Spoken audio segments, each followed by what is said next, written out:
Hi Cancer, welcome to Higher Source Tarot for your October, is it in the cards, love reading.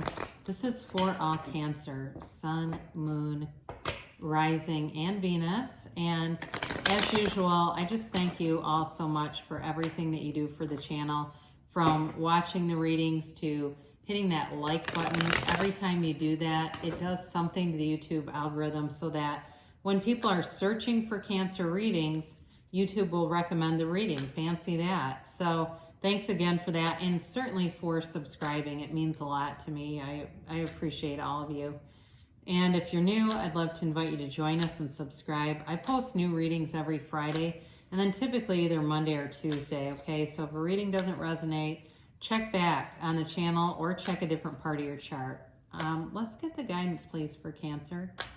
What messages does Cancer need in love, please? What does Cancer need to know about love, please? And we will, let's see here, do one more, and then we'll pull 3 cards for you, 3 cards for the person you are attracting, and then 3 cards for the guidance or advice, and then we'll do an Angel Answers Oracle so you can get the yes, no, and timeline. So interesting, you're represented by Judgment, the Moon, and the 8 of Pentacles. They're represented by the 2 of Cups, the Death card, and the World. That's awesome. You've got the Fool, the 3 of Wands, and the 4 of Swords in the guidance or the advice position. So you've definitely got an opportunity here, okay? I mean, they're telling you to move forward. It's like, yeah, it's kind of like this energy. I mean, there's definitely a mature energy overall, with especially you've got Judgment and they've got the World. So you've got 20 and they've got 21, okay? And I feel like that's important. There's a maturity about the 2 of you. There's a new opportunity here. For some of you, this could be a reconciliation. That's what I get with that 4 of Swords. It doesn't mean everybody, but it feels like somebody here might be on a break. And if that's the case, it's like time to... time to reinvent yourself. It's like time to invest in yourself might be a better word for that.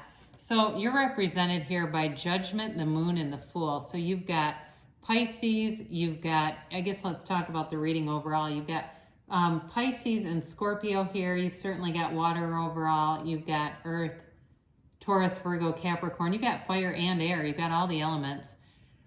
So for some of you, you've been in this period of really getting to a level of acceptance with something. You may have made a decision, and again, for reconciliation people, you might have made a decision to leave somebody that's a soulmate and you got an energetic tie to them, and it's been an emotional time for you, but you've been investing in yourself, okay? You've been working on yourself, you've been exploring life, and really, as you know yourself, you know the universe. And so that time was needed, though. There was a time of healing and a time of a break that's been needed. Now, for those of you that it's not reconciliation, because there's with the Fool, this can be new too, no doubt about that. In general, it's been a period of kind of growing up, maturing, and, also a time, though, of really getting clear on what you want, really setting your intentions, being clear about what you want out of a relationship, who you want. Certainly with the Moon here, that can be a very strong law of attraction card. It can also be a card too, though, of like exploring your own deepest desires, really getting in touch with your kind of your soul level, what your heart desires, what you are calling for. And, but I do feel like too with Judgment, that can be about a decision, but I feel like, again, that has more to do with reconciliation people than people that are pulling in something new. For the people that are new, it just feels like it's sort of this unburdening. If you've had some things in the past that were heavy, that you felt like you had this sort of unwanted roommate, burdening guilt or resentment or judgment in a negative way. It's all about releasing that stuff so you can walk free. It's also about self-acceptance. I do feel like that's a lot of this is about your self-worth and really knowing your value. And then, it's also too about this focus on self-improvement, focus on stability too, especially if there's been issues with money through the pandemic, getting that squared away. Because, I do hear somebody saying, like, nobody wants somebody with financial issues. Like, there's somebody here that's been held back, being worried about, I need to get things square because I don't want to bring that into a relationship if there's been debt. But the person that you're attracting, I really love this combination. I mean, they're a soulmate. But it's interesting too, because I'm going to just show this a minute. You've both got this sort of level of freedom acceptance with the unclothed characters in your cards. I mean, that's important to note because there's not a lot of cards that feature that. And it really is that interpretation of self-acceptance, freedom, and really being able to move forward unhindered. So they're free. I mean, they've gone through some kind of a transformational experience. And, with the world, that's all about self-mastery. So I do feel like they're developed in every area of their life. They're successful in terms of career. They're successful in terms of relationships and having good relationships at work and at home and at, all around. This is not a dramatic person. This is somebody who has attained a lot of things, but they're not arrogant about it. They have somewhere along the way had a rebirth of sorts. It's possible in the past they were arrogant and did a lot of things to get ahead, and somehow they've had a change of heart here or something. That's what it feels like, or just a maturing where they really see, because I hear somebody almost saying, I used to be a real dick, or I used to be a real asshole. And it's like they recognize that, but they don't want that back. They see that it causes heartache. Now with the Two of Cups, they're definitely a match, okay? They're a match to your maturity. They're a match to wanting to invest in a relationship. They're not going to play games. This isn't somebody who calls and texts and you go out once and then you don't hear from them, and then weeks later they call and, or they leave you on red and then they, eventually respond days or weeks later. They don't do stuff like that. This is somebody with integrity. This is somebody who sees the value in you. They see your worth. They see you, and they see you on a soul level. There is truly an energetic and soul connection here. Now for reconciliation people, especially if you're not talking, this Three of Wands and the Fool here are definitely great indicators for, reconciliation. So is there love in the cards? Yes.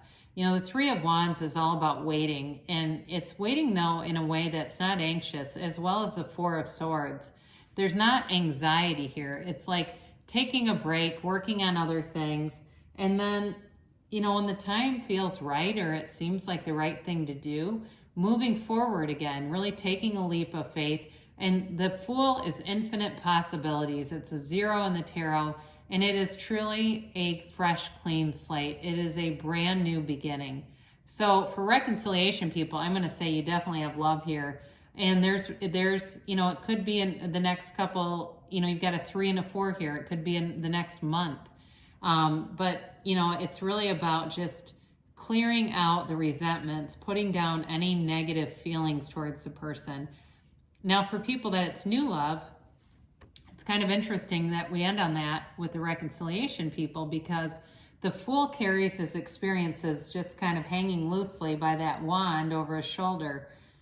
He's unbothered by them. The Fool does not live in the past. The Fool moves forward. So anybody you attract is going to be able to move forward with you without carrying a lot of baggage with them. They really are free. They're fun-loving. And the energy of the Fool is, it's like a fun-loving, spontaneous, going with the flow kind of person. This isn't somebody who has a bunch of hang-ups. They're fun, they're light, they're hilarious, they're great to be around. They are very loyal, and there's truth here in the relationship, okay? There's truth and there's depth, and I do feel like you're going to have great communication. You've got communication and passion here. There's a, sexual chemistry here, but there's also like this ability to be completely transparent. So it's definitely a match. It's definitely something long-term. It's something that grows into more. And, you know, I love to see too all this yellow in the cards because that's a gift from the universe. And two, anytime you have the sun, that's also a positive indicator. You have it in the death, they have it in the death card too, but you have it here. And then of course the moon always mirrors the sun. So you've got multiple indicators of a positive relationship moving forward here. But again, it could be, you know, in the next month or so, where you start to get more communication and see things coming to fruition.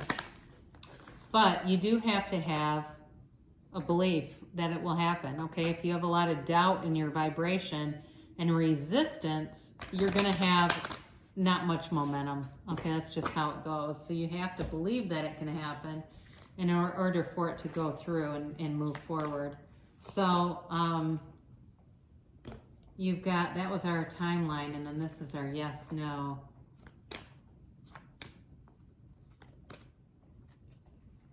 So we have ask your angels. So every time you watch tarot, before you turn on a reading, ask, what do I need to see here? What do I need to know about this relationship? And your angels will answer you.